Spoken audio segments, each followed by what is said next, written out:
Iceland has declared a state of emergency, warning of an imminent volcanic eruption. The tremors indicate a volcanic eruption. Could erupt of a volcanic eruption remains high in any moment.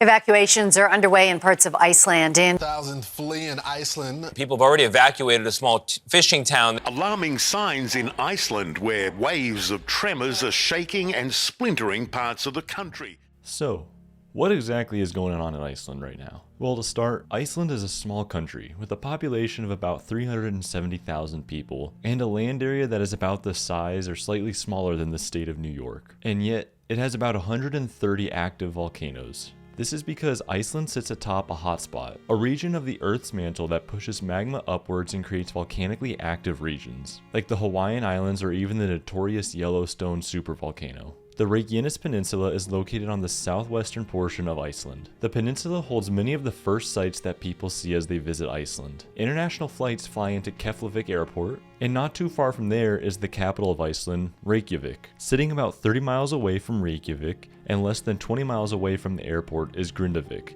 a small fishing town situated on the edge of the peninsula. And Grindavik is currently sitting directly on top of a 9-mile long magma intrusion where magma is moving along the crust of the earth, causing hundreds if not thousands of earthquakes per day, and is about ready to erupt.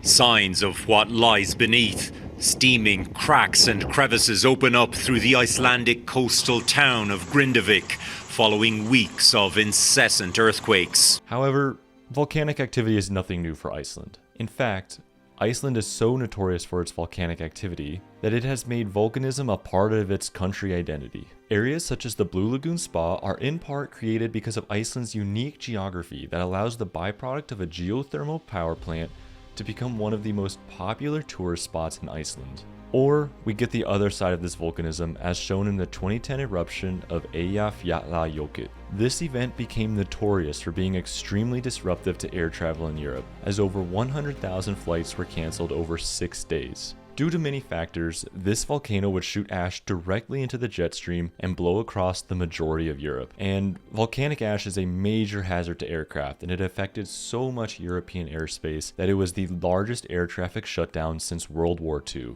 So, when this newest bout of activity began and began to shut down spots like the popular Blue Lagoon, it would garner worldwide attention and cause fears that this could be another situation like 2010 and cause major air traffic control if it got picked up by the jet stream. However, it is unlikely to do that. The Reykjanes Peninsula is only a relatively new volcanically active region. After nearly 800 years of inactivity, this region would experience its first bout of volcanic activity again in 2021. National Geographic experts predicted that this may mark the start of decades of volcanic activity. And we see that even as recently as July of 2023, for there would be another eruption in this region. This newest period of volcanic and seismic activity began in the beginning of October with a growing frequency in the number of earthquakes. By November, tens of thousands of earthquakes were hitting the region of Reykjanes. At one point, there were 1,400 earthquakes recorded in a 24-hour period between Wednesday, November 8th to Thursday, November 9th. When this frequency of earthquakes happens, it means that magma is moving through the Earth's crust, and is generally indicative of a volcanic event happening very, very soon. Usually, the progression of increasing frequency and intensity of earthquakes means that the likelihood of an eruption increases as well. This phenomena can be experienced throughout the world in any volcanically active region. Much like Mount St. Helens when it erupted in 1980, or even now, as it begins to rumble and wake up again for the first time since its 2004 to 2008 eruption. This precursor activity is what is starting to worry many, and we see that, for example, on Thursday, November 9th, when the Blue Lagoon temporarily closed due to the earthquakes, especially after a notable 4.8 magnitude earthquake shook the area awake at 1 a.m. Also, Saturday, November 11th, Icelandic officials would declare a state of emergency. Earlier in November, the town of Grindavik, that small fishing village that sits almost directly on top of this intrusion, would be evacuated. And as officials would let some residents in to grab their things, they would order yet another evacuation order on Tuesday, November 13th. But this time, due to increased sulfur dioxide in the area, yet another sign that an eruption is imminent. Government officials are also working to build a protective trench around the Svartsengi geothermal power plant, a mere 4 miles away from Grindavik.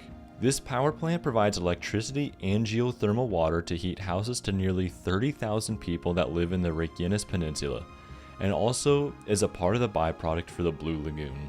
But there is only so much that can be done for the village of Grindavik itself.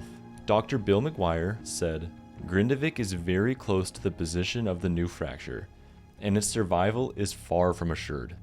Everything depends upon where magma eventually reaches the surface. But the situation doesn't look good for the residents of the town."